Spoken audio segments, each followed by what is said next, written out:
Your photos are soft and your autofocus is working against you. Your autofocus is powerful, but it's focusing on the wrong thing. Most photographers trust auto, thinking the camera knows what to do. But that is where it goes wrong. If you don't set these rules that I'm about to show you, your focus will jump from one place to another, locking on to everything except what you actually want.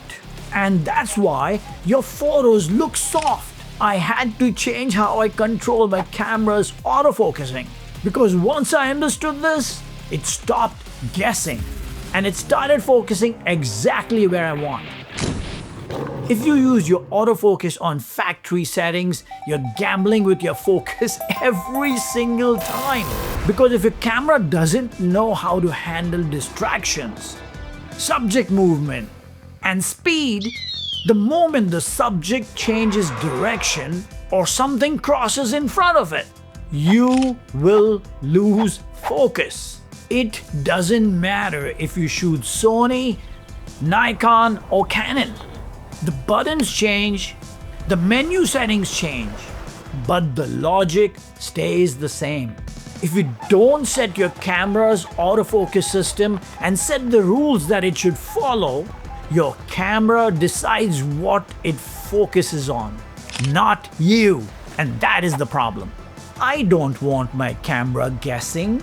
I want it locked onto the subject that I tell it to, no matter how erratic it moves or what gets into the way. Here is the real issue. Understanding what these settings will do for the subject will result in real success. Alright guys, let's get into it.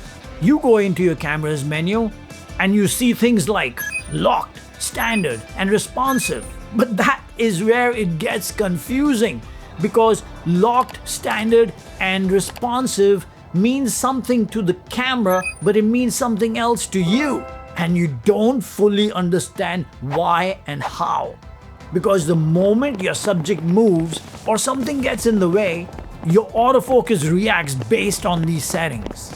And if you have set them wrong, it will focus wrong. You will also see in the menu system focus tracking, stable, standard, and responsive. And you're saying to yourself, what is it? Here is the problem. They're not just labels. These settings are deciding how your camera reacts when the camera sees the subject, or when your camera sees the movement of the subject. Too stable and your camera lags behind. Too responsive and it jumps to the background. And that's the difference between keeping your subject and losing it completely, resulting in soft focus. Let me show you step by step how I used to fail with autofocus, until I changed these settings and started getting almost every single photograph.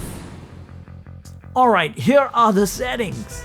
Let's start with the engine. Your autofocus has to be continuous. You guys may think that this is something so simple, but I have to mention it because it must drill in completely. If continuous focus stops, you lose the subject. So I keep it on continuous mode because it never stops calculating distance when my subject is moving and my button is pressed down. The moment I press focus, it's bang!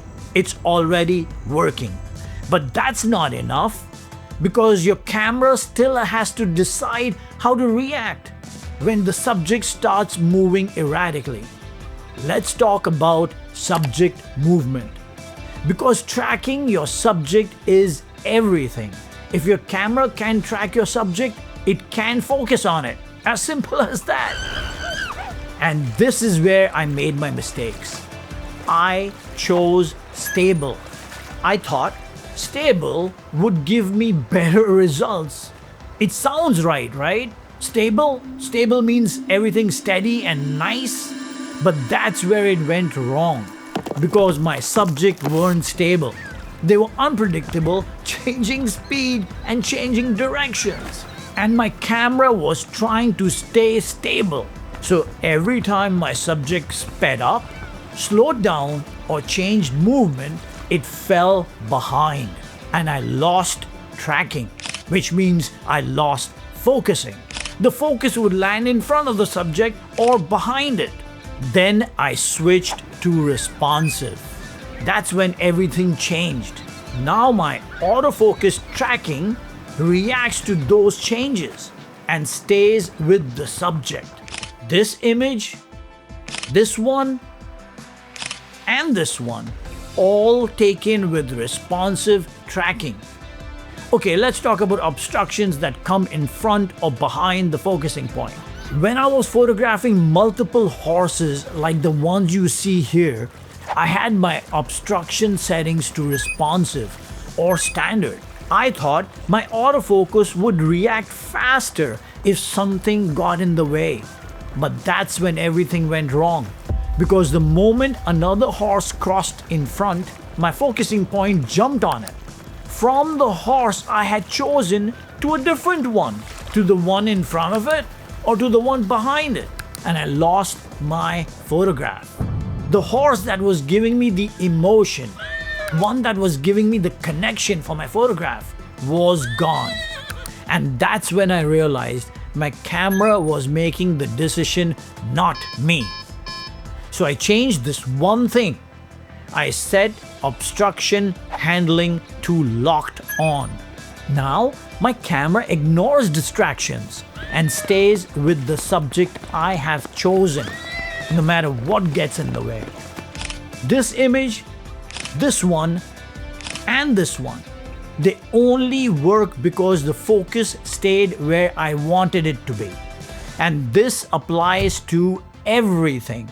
If a bird flies behind a tree, your autofocus has to hold and wait for it to show itself from behind the tree. Otherwise, it jumps to the distraction. But even if you fix that, there's still another problem. Because now you have to keep that tiny focus point on the eye. And that's where it gets really difficult.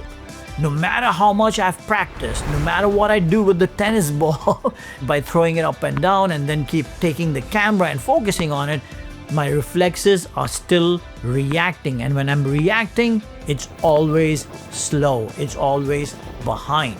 But to get perfect tracking, keeping that tiny focus box on the eye, which is nearly impossible, I use Detect Hybrid. So what I do is use the smallest focusing point with eye detection. With this AI stuff, eye detection is becoming stronger every single minute. Because even if your tracking is perfect and your camera ignores distractions, you still have one problem. That focus point is too small to control perfectly. And having the eye detect changes everything. So even if your small focusing point is not where you want it to be, the eye detect jumps on, it takes over and focuses exactly where you want. I don't rely on just one system. I combine both. I use the smallest focusing point for precision, but I give priority to the eye detection. So I am in control, not the camera, not the camera's autofocus. But the moment I can't keep up, the camera steps in and locks onto the eye. And that's the difference between missing a photograph and getting it. When you combine these autofocusing menu rules, you stop fighting your camera and start photographing with confidence. Which of these settings has been betraying you in the field? Let me know in the comments. Watch this playlist to improve your wildlife photography, and I'll see you in the next one. Thank you.